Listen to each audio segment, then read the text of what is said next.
जय हिंद साथियों, welcome back to my channel. आज के वीडियो में हम लोग जेंडर को पढ़ेंगे और इतनी आसान भाषा में समझेंगे कि इस वीडियो को देखने के बाद आप जेंडर जिंदगी में कभी नहीं भूलेंगे। सो वीडियो में अंत तक बने रहिएगा। देखिए, जेंडर पढ़ने से पहले हम ये समझ लेते हैं कि नाउन क्या कहलाता है। नाउन का परिभाषा है किसी व्यक्ति, वस्तु, स्थान के नाम को नाउन कहते हैं। अर्थात naming word is called noun, यानी किसी भी नाम को कहते हैं नाउन कहते हैं। यह शॉर्टकट में समझ लीजिए। नाउन की परिभाषा यह है कि जब किसी वस्तु को हम देख सके, फील कर सके, टच कर सके, वही नाउन होता है।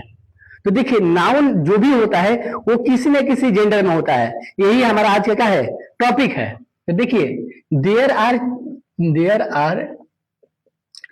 4 काइंड्स ऑफ जेंडर। पहला होता है मैस्कुलिन जेंडर। दूसरा होता है फेमिनिन जेंडर। तीसरा होता है कॉमन जेंडर। और चौथा होता है न्यूटर जेंडर। इसको हिंदी में पढ़ते हैं पुलिंग। मस्कुलिन जेंडर में होता है पुलिंग और फेमिनिन जेंडर में क्या होता है, स्त्रीलिंग। और कॉमन जेंडर में होता है उभयलिंग। और न्यूटर जेंडर में होता है नपुंसकलिंग। अब देखिए, इस तरह से चारों लिंग होते हैं और चारों को परिभाषा आइए एक एक करके समझते हैं। उसके बाद हम चारों के जेंडर को यानी मेल से फीमेल बनाने का एक एक करके नियम को पढ़ेंगे, जो वीडियो बड़ा ही दिलचस्प होने वाला है।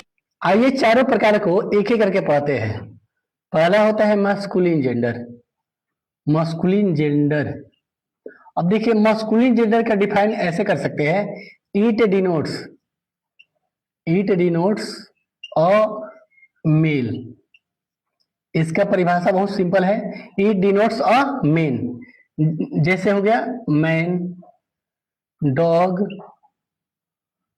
Dog, father, etc। तो देखिए, मैस्कुलिन जेंडर से पुरुष जाति का बोध होता है। इसका एग्जाम्पल हो जाएगा बॉय, डॉग, फादर, अंकल। जो पुरुष श्रेणी में आता है उसे क्या कहते हैं, मैस्कुलिन जेंडर बोलते हैं। दूसरा होता है फेमिनिन जेंडर। तो इसका भी डिफाइन इसी भाषा में कर सकते हैं, इट डिनोट्स अ फीमेल। इसका मतलब यह हुआ कि फेमिनिन जेंडर से स्त्री जाति का बोध होता है। तो स्त्री में क्या आ गया, जैसे हमारी माता जी आ गई, यानी मदर, गर्ल, बीच, इस तरीके से आ जाएगा। एग्जाम्पल में देखिए, मैन का क्या हो जाएगा, वुमेन हो जाएगा। डॉग का क्या हो जाएगा, बीच हो जाएगा।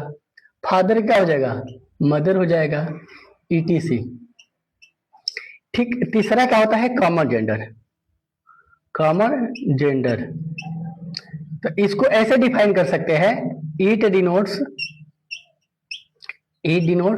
बोथ मेल और फीमेल। इसका ऐसे परिभाषा हिंदी में कर सकते हैं कि कॉमन जेंडर से स्त्री और पुरुष दोनों जाति का बोध होता है। ये अपनी भाषा में ऐसे समझिए कि जिस काम को स्त्री और पुरुष दोनों करते हो उसे क्या बनेंगे, कॉमन जेंडर। जैसे टीचर दोनों लोग होते हैं, डॉक्टर स्त्री पुरुष दोनों होते हैं, पुलिस स्त्री पुरुष दोनों होते हैं, इंजीनियर, लीडर, ये सब बहुत सारे एग्जाम्पल हो जाएगा। तो सर इसको एग्जाम्पल में क्या लिख लेंगे, जैसे हो जाएगा टीचर, डॉक्टर, लीडर, etc। और चौथा होता है न्यूटर जेंडर। तो इसका डिफाइन ऐसे कर सकते हैं, it denotes neither male nor female. इसको हिंदी में ऐसे कर सकते हैं कि न्यूटर जेंडर से न तो स्त्री जाति का बोध होता है न पुरुष जाति का बोध होता है। तो किसका बोध होता है, तो निर्जीव पदार्थ का बोध होता है। जैसे क्या हो गया, टेबल हो गया, चेयर हो गया, पेन हो गया, कार हो गया, ETC। इस प्रकार आप चारों प्रकार को आसानी से समझ लिए और आगे हम पढ़ेंगे कि मस्कुलिन जेंडर से फेमिनिन जेंडर को कैसे बनाते हैं। तो आइए वीडियो में एक एक करके समझते हैं। देखिए पहला नियम क्या होता है कि कुछ नाउन ऐसे होते हैं जिसके अंत में ESS लगा करके हम क्या करते हैं, मेल से फीमेल बनाते हैं। जैसे देखिए ये वर्ड है, इसमें ESS लगा करके हम क्या करेंगे, मेल से फीमेल बना देंगे। तो ये क्या हो गया, मस्कुलिन जेंडर हो गया, मस्कुलिन हो गया। ये क्या हो जाएगा, फेमिनिन जेंडर। अब देखिए प्रीस्ट है तो इसमें ESS लगा देंगे, प्रीस्ट तो क्या हो जाएगा, प्रीस्टेस। उसे लायन तो क्या हो जाएगा, लायनेस। होस्ट है तो क्या हो जाएगा, होस्टेस।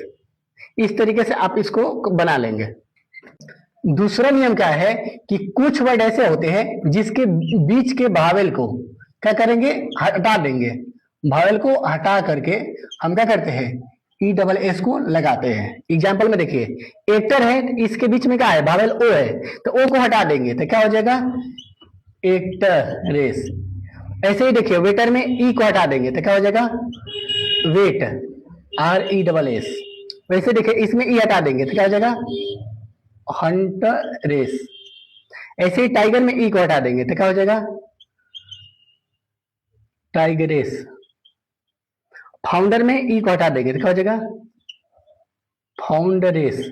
यानी इसका मतलब ये हुआ कि अंतिम लेटर से पहले जो भावेल होगा उसको हटा करके ESS क्या करते हैं, लगा देते हैं।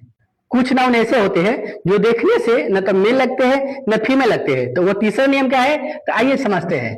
देखिए कुछ नाउन में मस्कुलिन में ही लगाते हैं और फेमिनिन में क्या लगाते हैं, सी लगाते हैं। तो जैसे देखिए म्यूल लिखा है तो ही लगा देंगे तो क्या हो जाएगा, मस्कुलिन जेंडर हो जाएगा। वही सी लगा देंगे तो क्या हो जाएगा, फेमिनिन जेंडर हो जाएगा। ठीक है, ऐसे ही गोट है तो इससे क्या हो जाएगा, सी गोट हो जाएगा। ऐसे ही बियर है तो क्या हो जाएगा इसका, सी बियर हो जाएगा। ऐसे ही उल्फ है तो क्या हो जाएगा इसका, सी उल्फ हो जाएगा। अब ऐसे ही सर्वेंट है यानी मेल नौकर है तो क्या हो जाएगा, सी सर्वेंट यानी मेल फीमेल। चौथा नियम क्या है कि कुछ नाउन ऐसे होते हैं जिसके अंत में ए लगा देंगे तो वो मस्कुलिन से क्या बन जाता है, फेमिनाइन जेंडर बन जाता है। जैसे देखिए लिखा है सुल्तान, क्या लिखा है, सुल्तान। तो क्या हो जाएगा इसका, सुल्ताना। अगला है सिग्नोर, क्या है, सिग्नोर। तो क्या हो जाएगा इसका, सिग्नोरा। पांचवा नियम क्या है कि कुछ नाउन ऐसे होते हैं जो दो वर्ड से मिलकर बना होता है तो उसके एक वर्ड को बदल देंगे तो मस्कुलिन से क्या बन जाएगा, फेमिनिन जेंडर बन जाएगा। जैसे देखिए ग्रैंड फादर लिखा है तो इसमें फादर को किस में बदल देंगे, मदर में। तो क्या हो जाएगा इसका, ग्रैंड मदर। अब देखिए ग्रैंड सन है तो क्या हो जाएगा, ग्रैंड डाटर हो जाएगा, ग्रैंड डाटर। अब स्टेप सन है तो स्टेप डाटर हो जाएगा। अब पीकॉक है तो क्या हो जाएगा, पी हेन हो जाएगा, पी हेन। इसको आप कमेंट करेंगे। अगला नियम क्या है कि कुछ नाउन ऐसे होते हैं जिसका मस्कुलिन जेंडर और फेमिनिन जेंडर दोनों का होता है बिल्कुल ही भिन्न होता है। जैसे अंकल का क्या हो जाएगा, अंकल का आंट हो जाएगा। ऐसे ब्रदर का क्या हो जाएगा, सिस्टर हो जाएगा। फादर का क्या हो जाएगा, मदर हो जाएगा। हर्ष का क्या हो जाएगा, मेयर हो जाएगा। डग का बीच हो जाएगा। नेफ्यू का क्या हो जाएगा, नीस हो जाएगा। इस तरह से अनेकों नाउन होते हैं जिसका मस्कुलिन जेंडर फेमिनिन जेंडर दोनों का होता है, एक दूसरे से भिन्न होता है। यदि अभी तक आप मेरे चैनल को सब्सक्राइब नहीं किए हैं तो चैनल को सब्सक्राइब कर लीजिए। देखिए सबसे इंपॉर्टेंट और आखिरी नियम क्या है कि देखिए जब भी कोई सुंदरता का प्रतीक होता है तो वो क्या होता है, ए फेमिनिन जेंडर होता है, फेमिनिन जेंडर। वही शक्ति का जो प्रतीक होता है वो क्या होता है, वो मस्कुलिन जेंडर होता है, मस्कुलिन जेंडर होता है। इस हिसाब से सन कौन सा जेंडर है और मून कौन सा जेंडर है, इसको आप कमेंट सेक्शन में कमेंट करेंगे। आई होप आपको वीडियो पसंद नहीं होगी। वीडियो पसंद नहीं गई हो तो इसको शेयर कीजिए, चैनल को सब्सक्राइब कीजिए। फिर मिलते हैं अगली वीडियो में।